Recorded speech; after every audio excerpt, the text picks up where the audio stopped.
Hi hello నమస్తే welcome back to our channel spicy leave. This is Charishma. నోటికి రుచిగా డిఫరెంట్గా తినాలనిపించినప్పుడు ఇంట్లో ఉండే ఇంగ్రీడియంట్స్తోనే అప్పటికప్పుడు చేసుకునే ఉల్లిపాయ పచ్చడి ట్రై చేయండి. ప్రాసెస్లోకి వెళ్ళే ముందు మన ఛానల్ని సబ్స్క్రైబ్ చేసుకొని వాళ్ళు సబ్స్క్రైబ్ చేసుకొని do like comment and share. ముందుగా 2 మీడియం సైజ్ ఆనియన్స్ని తీసుకొని కట్ చేసుకోవాలి. రెసిపీ ఫాస్ట్గా అవ్వాలంటే కొంచెం సన్నగా కట్ చేసుకోండి, ఫాస్ట్గా ఫ్రై అయిపోతాయి. నేను ఇక్కడ నార్మల్ సైజ్లో కట్ చేసుకున్నాను. తర్వాత ఒక చిన్న లెమన్ సైజ్ చింతపండుని తీసుకొని వేడి నీళ్ళు పోసి నానబెట్టుకోవాలి, తొందరగా నానుతుంది కాబట్టి.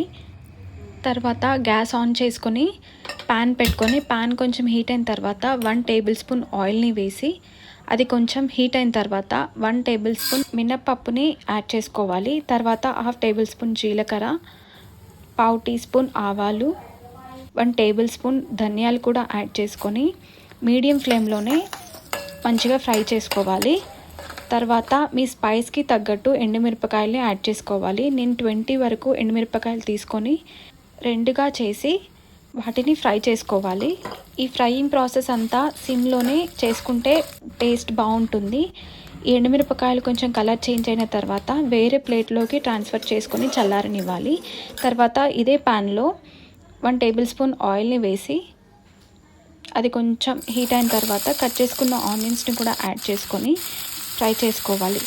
ఇది కొంచెం ఫ్రై అయిన తర్వాత కొత్తిమీర, కొంచెం 1/2 టేబుల్ స్పూన్ అల్లం వెల్లుల్లి పేస్ట్, నానబెట్టుకున్న చింతపండును కూడా యాడ్ చేసుకొని సాఫ్ట్గా అయ్యేంత వరకు ఫ్రై చేసుకోవాలి. ఇక్కడ మీరు చిన్న బెల్లం ముక్కని కూడా యాడ్ చేసుకోవచ్చు. బెల్లం ముక్కని యాడ్ చేసుకొని పచ్చడి చేసుకుంటే టిఫిన్స్లోకి చాలా బాగుంటుంది.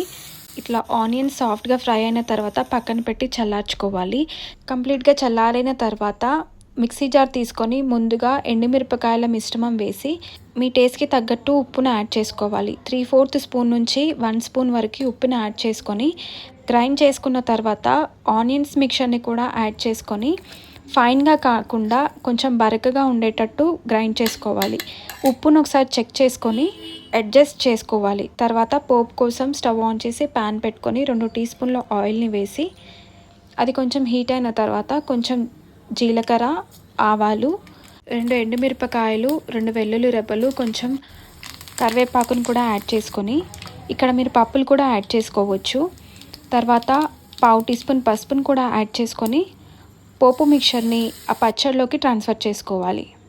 సో సింపుల్గా ఉల్లిపాయ పచ్చడి రెడీ. ఇది అన్నంలోకైనా టిఫిన్స్లోకైనా చాలా టేస్టీగా ఉంటుంది.